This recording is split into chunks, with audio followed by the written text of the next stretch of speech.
For generations, Petra has looked like a place that has already given up all its secrets. Millions of people walk through the narrow Sek, stare at the towering facade of Al-Khazna, the treasury, and assume the mystery is on the surface, but the real shock was under their feet. Beneath one of the most famous monuments on Earth, archaeologists reopened attention on a buried chamber associated with the treasury precinct and found what may be the most informative human remains ever recovered from this part of Petra. Multiple burials, rare grave goods, and evidence that this monument still has the power to rewrite what we know about the Nabateans. The sensational version of the story says, archaeologists opened a sealed room and found something they cannot explain. The factual version is more interesting than that, because what they found is not magic, not a curse, and not proof of some lost fantasy. It is a real archaeological discovery that raises difficult, testable questions about who built Petra, how they buried their dead, and what the treasury was actually for. What the excavation revealed, according to the reporting and statements released by the research team, was a hidden tomb beneath the treasury area containing the remains of 12 individuals, along with artifacts made of ceramic, bronze, and iron. That alone is extraordinary. Petra is full of tombs, but complete human remains are actually rare there because many burial spaces were reused, disturbed, looted, weathered, or emptied over the course of 2 millennia. Richard Bates of the University of St. Andrews said that while Petra has many tombs, few have yielded human remains and fewer still have preserved them so completely. In other words, the real reason specialists paid attention is not because the chamber was spooky or inexplicable, but because intact burials in this context are scientifically valuable. This is the kind of find that can move an excavation beyond architecture and into the lived reality of ancient people, their diet, health, status, ancestry, rituals, and perhaps even the chronology of the monument above them.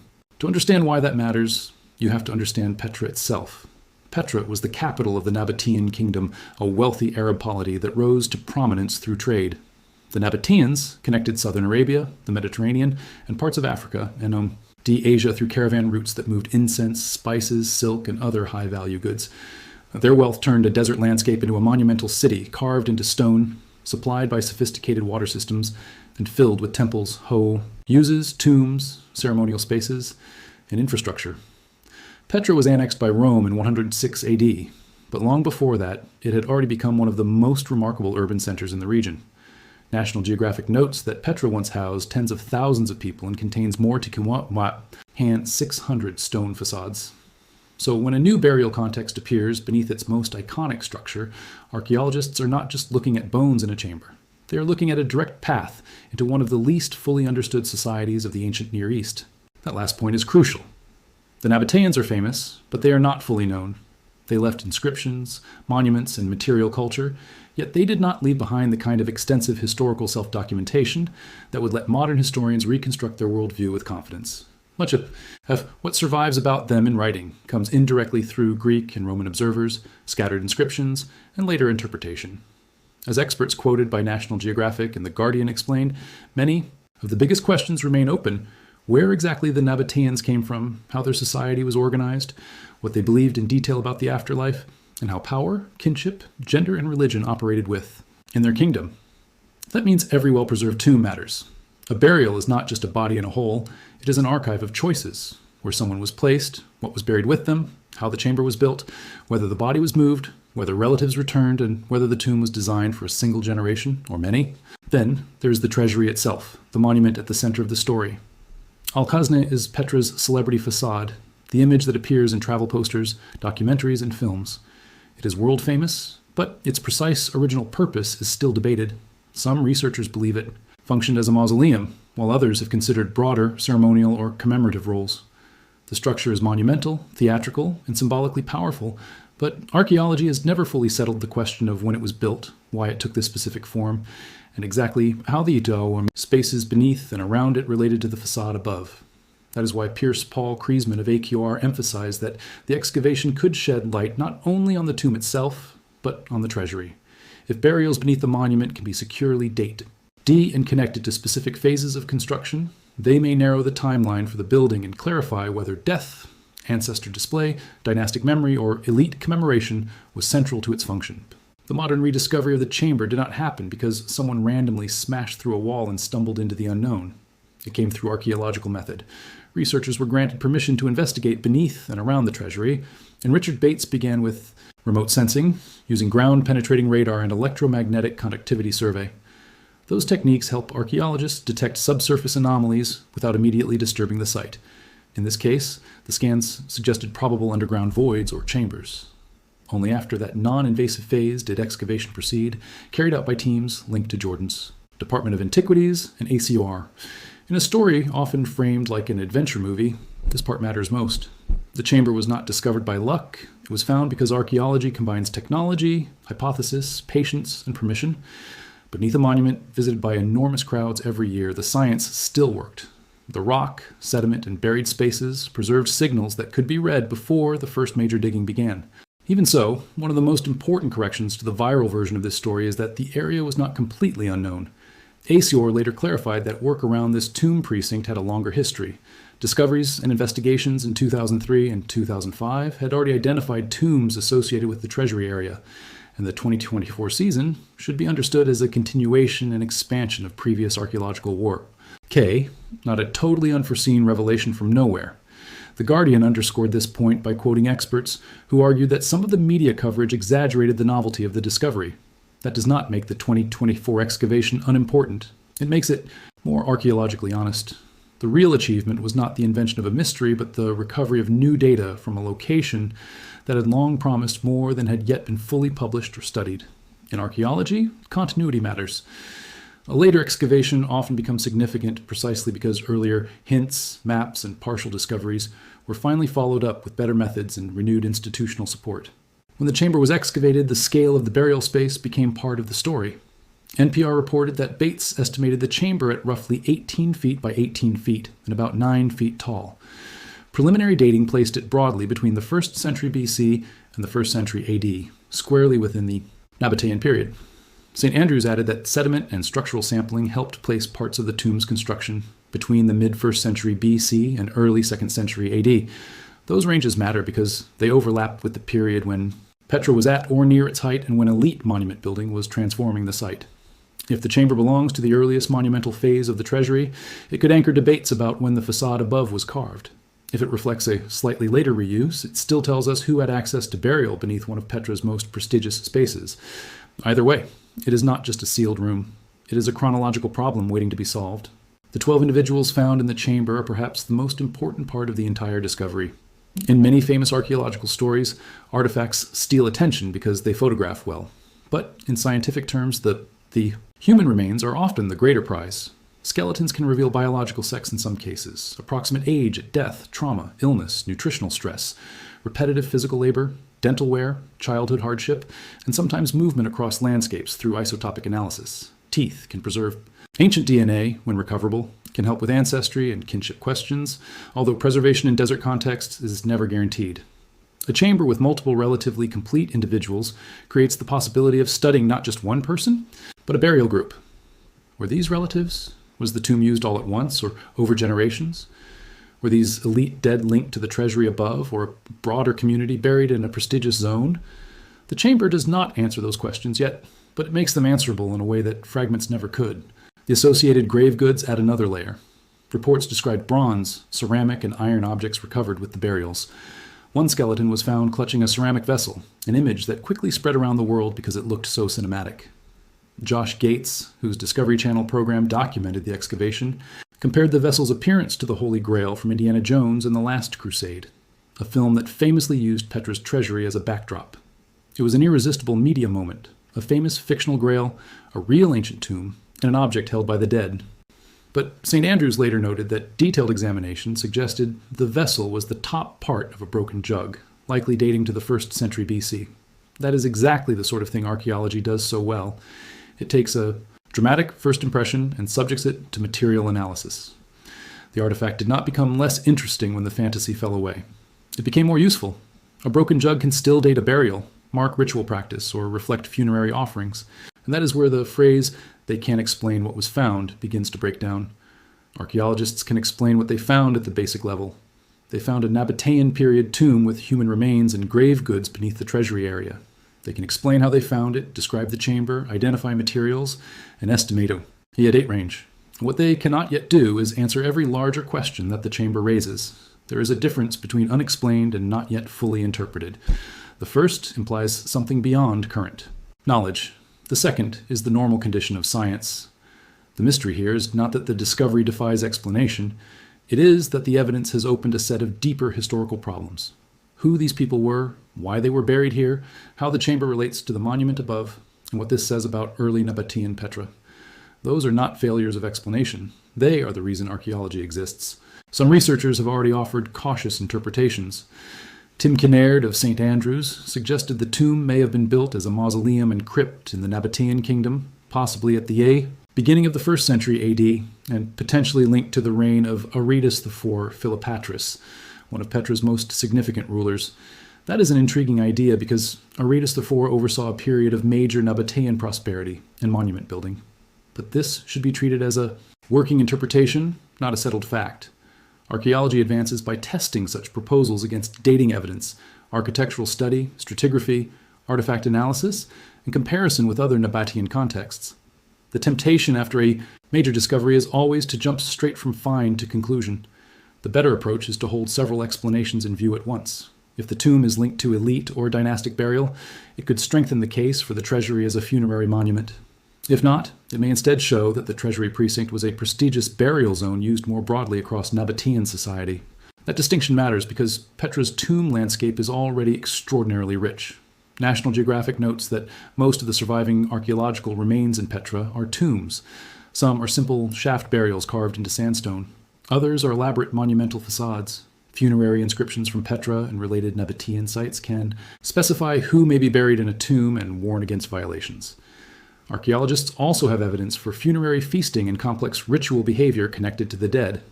So a tomb beneath the treasury is not evidence that Petra was suddenly discovered to be a city obsessed with burial. We already knew that the Nabateans invested enormous cultural energy in the treatment of the dead. What this chamber may offer is precision, better evidence for the social rank of those buried here, clearer dating, and stronger links between one of Petra's greatest monuments and the mortuary world around it. At the same time, experts have pushed back hard against the most inflated claims. The Guardian quoted Lucy Wadeson, a specialist in Nabatean funerary traditions, saying the discovery was being a little hyped up in the media. She pointed out that archaeologists already knew this tomb area existed, and that neighboring tombs had been excavated by Jordanian authorities. Megan Perry, another leading expert on Nabatean burials, was even more direct, criticizing the idea that it should be surprising for Petra tombs to contain burials. These objections are not academic jealousy or attempts to minimize the find. They are reminders that archaeology is cumulative and that public storytelling often rewards the wrong parts of a discovery. The chamber matters because of context, preservation, and the opportunity for analysis, not because it confirms every adventure movie fantasy about hidden doors and impossible objects. If anything, the expert backlash makes the discovery more credible because it forces the discussion away from spectacle and back toward evidence. The tension between spectacle and evidence is built into Petra itself. The city is almost too visually powerful for its own good. The treasury's facade is so iconic that it can overshadow the reality that Petra was not just a film set or a single monument. It was a complex city with streets, houses, water channels, dams, reservoirs, religious spaces, workshop areas, and entire neighborhoods that remain only partially excavated. National Geographic stresses that much of Petra is still unexcavated, and that the city was very much a place of the living, not only the dead. Its famous tombs survive in stone, while many domestic buildings and ordinary structures were damaged by earthquakes or lost over time. That imbalance can distort how modern audiences think about Petra. Every new tomb gets attention because tombs are what we see best. But the deeper question is how these burials fit into a functioning urban society of traders, farmers, craftspeople, rulers, priests, and caravan organizers. The Nabateans achieved something remarkable in that landscape. Petra thrived in an arid environment through water engineering that collected, stored, and distributed scarce water with great sophistication. Channels were carved into rock, springs were tapped, dams were built, and reservoirs held precious supplies. This water system supported an urban center and terrain that outsiders often imagine as too harsh for large-scale settlement. So when treasury, they are not studying an isolated burial in a wilderness. They are studying death in one of the ancient world's most carefully managed urban environments. That matters because elite burial, monument construction, trade wealth, and environmental control all belong to the same story. A city capable of carving facades on this scale and sustaining life in the desert was also capable of creating highly meaningful burial landscapes tied to status, memory, and political identity. The eventual decline of Petra also frames the find.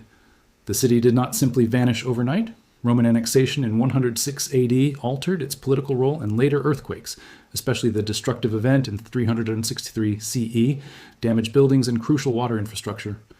Over time, the city's population dwindled, and settlement patterns shifted. That long decline helps explain why some burial spaces might survive partially protected, while others were emptied, reused, or damaged. It also explains why so much of Petra's story remains fragmentary. Archaeologists are working in a landscape that has seen centuries of reuse, natural erosion, tourism pressure, excavation history, and incomplete publication. That is why even a single chamber can have outsized importance. In a site where the monumental shell is famous but the human archive is uneven, one well-preserved tomb can rebalance the evidence. Another reason the discovery matters is methodological. ACOR stated that the 2024 work included scientific sampling for a radiocarbon dating, optically stimulated luminescence, DNA and ceramics analysis, and that further study of the data and finds remains ongoing. That means the story is still in its early phase. Radiocarbon could refine the chronology of organic remains. OSL can help determine when surrounding sediments were last exposed to light, which can clarify burial and construction sequences. Ceramic analysis can place artifacts within regional typologies and trade networks. DNA, if all preservation allows, could speak to kinship or broader population relationships. None of this produces instant certainty, but together, these tools create the possibility of turning a dramatic excavation into a high-resolution historical case study. This is the point at which public fascination should shift from what was in the room to what can the evidence now tell us? ACOR Jordan St. Andrews. And some of the most valuable answers may concern ordinary life rather than royal mystery. Bates told NPR that by analyzing bones and teeth, researchers may learn about lifestyle. That could include nutrition, work stress, disease burden, and perhaps mobility. Were these people local to Petra from childhood, or did they come from other parts of the Nabatean realm? Did they consume diets typical of desert urban elites, caravan communities, or mixed populations linked by trade? Did they show signs of repetitive labor, healed injuries, or chronic illness? A monumental tomb tempts us to think first about kings and priests, but skeletons can bring archaeology back to flesh and blood humans. Even if these were high-status individuals, their remains still preserve intimate evidence of lived experience that inscriptions and facades cannot. The find also reopens one of Petra's oldest puzzles, the relationship between public display and hidden space. The treasury's facade is designed to dominate sightlines. It announces power through scale, carving, and placement at the dramatic end of the sick. But if significant burial chambers lie beneath or in front of it, then the monument operated on more than one level. Above ground, it impressed the living. Below ground, it may have housed the dead in ways that reinforced lineage, prestige, ritual authority, or sacred association. That duality is common in ancient monumentality. Grand architecture often works because it links what is seen with what is concealed. The hidden does not weaken the public message. It intensifies it. In Petra, where carved stone facades often mark tombs, that relationship may be especially important. The newly studied chamber may not solve the treasury's purpose, but it sharpens the question by proving that the underworld of this monument deserves as much attention as the facade everyone photographs. It is also worth remembering that Petra's fame has shaped the archaeology itself. Permission to excavate beneath the treasury is not casually granted, precisely because this is one of the world's most visited and symbolically important archaeological landmarks. That rarity was noted in multiple reports. The fact that researchers were able to do remote sensing and excavation there at all is significant. Major sites often suffer from a paradox. They are so famous that they become harder to study intensively in the exact spots that matter most. Tourism, preservation concerns, and political sensitivity all restrict what can be done. So when a project gains access to a monument like the Treasury, every trench and every sample carries weight far beyond its size. It is not just another dig. It is a chance to test long-standing assumptions in the very place where those assumptions were formed. The media framing around the so-called sealed room also reveals how archaeology gets translated for mass audiences. A chamber becomes a secret room. An object becomes a grail. A set of unanswered research questions becomes they can't explain what was found. This kind of language is not always malicious. It is often the result of trying to compress slow, careful scholarship into a headline that can compete for attention. But it changes the public understanding of the evidence. The truth is that archaeologists can explain a great deal, and they are usually most careful precisely where the uncertainty begins. The strongest version of this story is not that experts were baffled. It is that experts recognized the chamber's potential and immediately began distinguishing solid conclusions from open questions. That is what serious research looks like. It does not kill wonder. It disciplines it. So what exactly remains unresolved? First, the identities of the dead. Without full osteological and possibly biomolecular study, no one can say who these 12 individuals were in social terms. Second, the burial sequence. Were all interred in one event, or was the chamber reused over time? Third, the relationship between the chamber and the treasury's construction. Did the burials begin when the monument was first created or later? Fourth, the chamber's status within Petra's broader funerary landscape. Was this an exceptional elite crypt, or part of a more extensive and still partly hidden cemetery under the forecourt? Bates said geophysics suggested there may be more tombs there, and Acor likewise noted indications of additional deeper features. That means the most important part of this discovery may be that it points beyond itself. It suggests that the ground in front of Petra's most famous facade may still conceal a more complex mortuary topography than visitors ever imagine. That possibility changes how we should picture Petra. Not as a single grand facade with some scattered tombs nearby, but as a layered ritual and urban environment where monumental display and burial practice were tightly interwoven. Every carved frontage may belong to a deeper system of memory, ancestry, status, and sacred geography. Every plaza may cover earlier phases of use. Every famous approach route may pass over spaces that were once charged with meanings modern visitors cannot see. One of the great lessons of archaeology is that visibility is never the same thing as importance. The stones that survive above ground are only the beginning. The human story often lies below, in sediment, bone, broken pottery, and architectural traces too subtle to notice without excavation. There's another, quieter significance here as well. Petra has long been filtered through outsiders' fantasies, from 19th century rediscovery narratives to Hollywood adventure films. The treasury's appearance in Indiana Jones permanently fused it in popular imagination with treasure, grails, hidden passageways, and cinematic revelation. But the real archaeology of Petra points somewhere richer and more human, not toward a lost supernatural object, but toward the Nabateans themselves, their social world, their beliefs, their engineering, their dead, and the unresolved history of how a desert kingdom built one of antiquity's most extraordinary cities. In that sense, the new chamber beneath the treasury is valuable not because it behaves like fiction, but because it resists fiction. It insists on being studied as evidence, and that may be the most exciting part of all. We're not looking at a finished story, we're looking at the opening of a research program. The excavation has already shown that intact, this iconic precinct, that the treasury still has unanswered structural and chronological questions attached to it, and that older discoveries around the monument deserve renewed attention through modern scientific techniques. If further analysis confirms dates, kinship patterns, and burial phases, Petra's early history could become clearer in ways that specialists have wanted for decades. If additional subsurface features are excavated, the chamber now in the spotlight may turn out to be only one piece of a much larger system, and if the results are more modest, then the headlines promised that still will not diminish the find. Archaeology does not need to overturn civilization every time it opens a tomb. Sometimes it is enough for a chamber to turn rumor into evidence and myth into history. So no, the most honest conclusion is not that archaeologists opened a sealed room in Petra and found something they cannot explain. It is that they opened a chamber tied to one of the world's most iconic monuments and found something too important to explain carelessly. 12 individuals. Rare. Preservation. Grave goods, new dating evidence, new questions about the treasury, new reasons to think Petra still hides major archaeological information beneath places the modern world thought it already understood.